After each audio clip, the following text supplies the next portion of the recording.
Hey friends, today we are going to be talking about Module 1, Lead Generation, the Art of Building Relationships.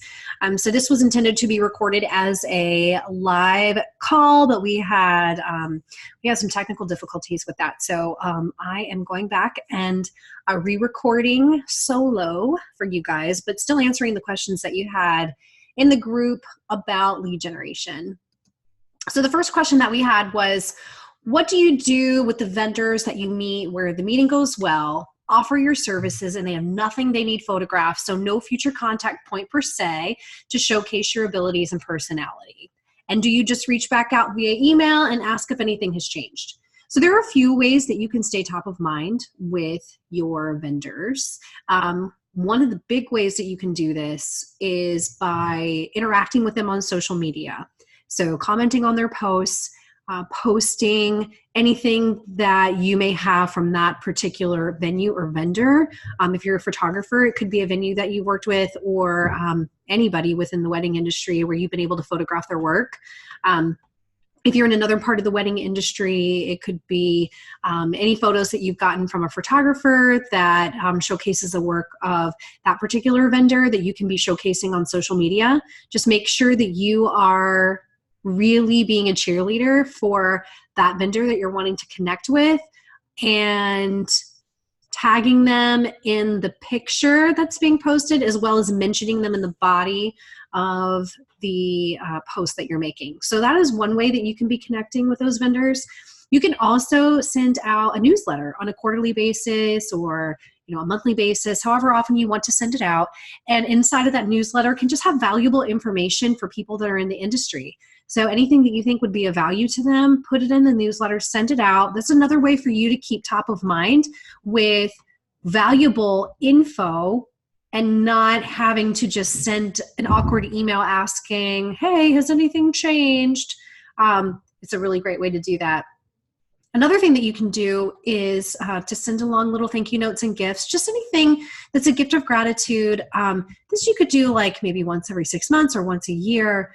And this could be something that you're doing alongside of all of those other things that you are putting into place, so you can stay in the forefront of their mind on a regular basis, aside from just the email from time to time. Make sure that you are just reaching out, though. It doesn't obviously have to be on a monthly basis or quarterly basis, but just when you feel like it's a good time to reach out to them, you haven't talked to them a while, make sure that you're adding that into the other things that you're doing. Do you suggest a referral program, whether it's portraits or weddings, to encourage your current clients to send their friends? Yes, I absolutely do.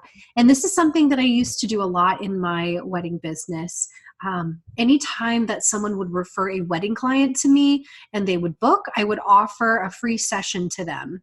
So this was huge because it was really something of value to those people that were referring me, their friends and their family. And honestly, it didn't cost me any hard money. I mean, obviously I'm trading my time, which is worth something, but as far as cash out of my pocket, it didn't cost me anything to do these sessions for these people. And it was a really great way to build my portfolio. And it was also a wonderful way to really deepen my relationships with the people that were referring me. So I think that referral programs are amazing. You just have to find what is going to be of value to your ideal client and use that for your referral program. But yes, 100%, absolutely. A lot of people are going to talk about you because they like you, but some people are only going to want to do it if they know that there's something in it for them. I know that that's bad to say. They'll be a little bit more willing to talk you up if they're going to get something in return. And you know what? There's nothing wrong with that. So definitely put into place some type of referral program so you can be increasing those bookings for sure. Any other places to find potential brides? Thoughts on bridal shows, wedding websites, etc. I'm going to start with the wedding websites. I have never paid for advertising through like The Knot or Wedding Wire. I personally don't believe in it. I believe in building your relationships and building your business that way, because that is going to be the surefire way to continue to get bookings every single year. versus the knot or wedding wire, where it can kind of ebb and flow. It depends on your ranking. It depends on how many new people have, come into the system and where you are on what page, which you really don't have any control over. But you do have control over the relationships that you build with your vendors and with your clients. So I don't believe in putting your money into something like that. I would put your time and your effort into building relationships with people that are going to want to refer you and putting your money there to help harness those relationships. So that brings me into the bridal shows. So I actually do believe that bridal shows are a really great way to build your business. Now, with that said, I'm going to say that I believe in the small bridal shows.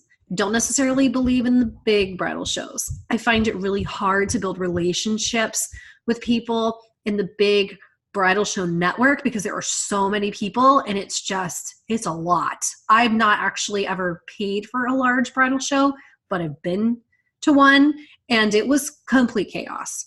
So I think that local bridal shows with local vendors are awesome, especially the ones that you don't have to pay for. And what's really great about those is, yes, you are meeting couples that are, coming through and maybe looking for some ideal vendors. But what I think is even better than that is going around and meeting the other vendors, especially people that maybe you don't know, getting a chance to be face-to-face with them and building relationships with them. I have built tons of relationships with people through bridal shows and gotten a lot of business out of it and really been able to build like awesome friendships. So bridal shows, absolutely. How do you approach planners, florists, venues that seem to have one photographer they work with? Meaning a majority of the photos they post are from that one photographer. It kind of seems like the photographer is the chosen one. So I do see this a lot. There are definitely vendors out there that have their group of people that they tend to work with. How I approach this is I reach out to them anyway. They may love me. They just don't know it yet because they haven't met me yet. So I don't think that you should ever count yourself out because you feel like a particular vendor has a tight-knit relationship with somebody else in your same avenue in the industry and that you don't have a chance because of that. Think of it from their perspective. For example, a wedding planner. I think a wedding planner would love to build relationships with more than just one person from each avenue within the wedding industry because it really is to their benefit. If they build relationships with you, then you're going to refer them and vice versa. It does go both ways. So I think that this really kind of goes back to, looking at things on social media and letting that really sink in with you as like the only truth, like that this is, the end all be all of what people are doing in the industry. And it's really not. I mean, social media, I think, is very deceiving. So don't feel like when you are seeing work being posted by these particular vendors that these are the only relationships that they want to have. They could be just the only photos that they're getting. There are a lot of photographers in the industry that don't send photos to their vendors that they've worked with. So it could be a number of factors that is the reason that you're seeing that over and over again from the same person. So I would say absolutely reach out to those people that you want to work with regardless of who their circle of influence is, because I'd be willing to bet that they would be really excited to build a relationship with you because it's only going to grow their circle of influence. So that was it for all the questions, guys. I hope that you got a lot out of this Q&A. I'm really excited for the next one, and I will talk to you soon. Bye.